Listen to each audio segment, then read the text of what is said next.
happened? Is this crazy? Trump के राष्ट्रपति चुने जाने के बाद कुछ लोग ऐसी उम्मीद जता रहे थे कि ट्रंप व्हाइट हाउस में वापस आते ही इजराइल और यूक्रेन की जंग को खत्म करा देंगे। और ट्रंप ने कुछ ऐसा वादा भी किया था, लेकिन अमेरिकी चुनाव के बाद मिडिल ईस्ट के हालातों में कोई खास बदलाव नहीं आया है।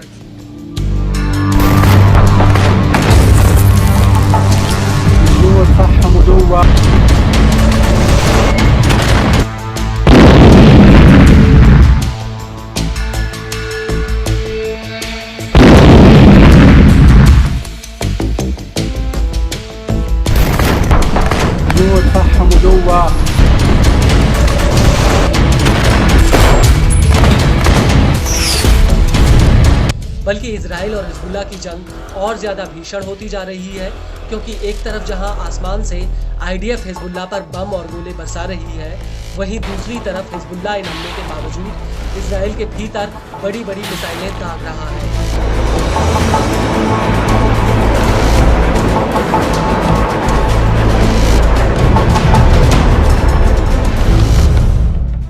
और अब इसी कड़ी में हिजबुल्लाह ने आईडीएफ के नौसैनिक अड्डे स्टेला मारिस पर एक रॉकेट हमला किया है।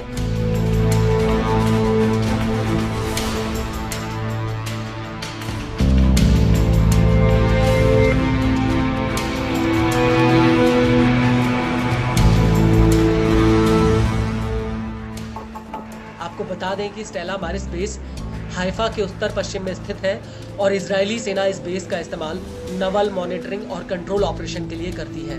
हिजबुल्लाह के मुताबिक उसने स्टेला मारिस के अलावा हाइफा के दक्षिण में एलिकिम बेस पर भी मिसाइलों का एक जत्था फायर किया और इन हमलों को लेकर हिजबुल्लाह ने एक बयान भी जारी किया है, जिसमें उसने कहा कि इस्लामिक प्रतिरोध ने एलिकिम बेस को हाइफा के दक्षिण में निशाना बनाया। इस पर मिसाइलों का एक जत्था फायर किया गया।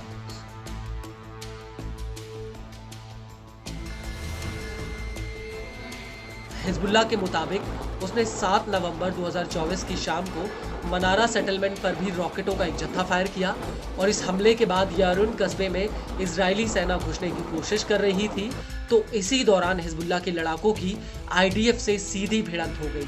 हिजबुल्लाह के मुताबिक इस झड़प में आईडीएफ के कई जवान मारे गए और कई घायल हुए हैं। और इसके बाद उत्तरी इजराइल के सारा शोमेरा, यिफ्ताहा और दोविव सेटलमेंट पर इजरायली सैनिक इकट्ठा हो रहे थे और तब हिजबुल्लाह ने उनके ऊपर भी कई राउंड रॉकेट फायर किए। हिजबुल्लाह के मुताबिक उसने योरेन गांव में भी इजरायली सैनिकों पर उस वक्त हमला किया जब वो लेबनान में घुसने की प्लानिंग कर रहे थे। वहीं यिफ्ताह मिलिट्री बेस पर हिजबुल्लाह ने एक मिसाइल फायर की। हिजबुल्लाह के मुताबिक इन दोनों ही हमलों में आईडीएफ को तगड़ा नुकसान हुआ है। वहीं दूसरी तरफ न्यूज एजेंसी रॉयटर्स के मुताबिक हाइफा पर ड्रोन हमले में एक गाड़ी को भारी नुकसान हुआ है, जिसका वीडियो भी सामने आया है।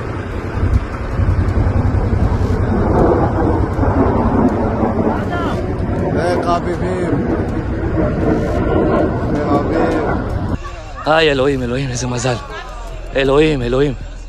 תיזהר, תיזהר. זה שתי רכבים, תיזהר, שומע? אני אפתח את הצינור השני.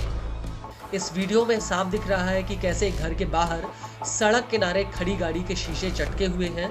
उसके आसपास रॉकेट हमले का असर साफ दिख रहा है।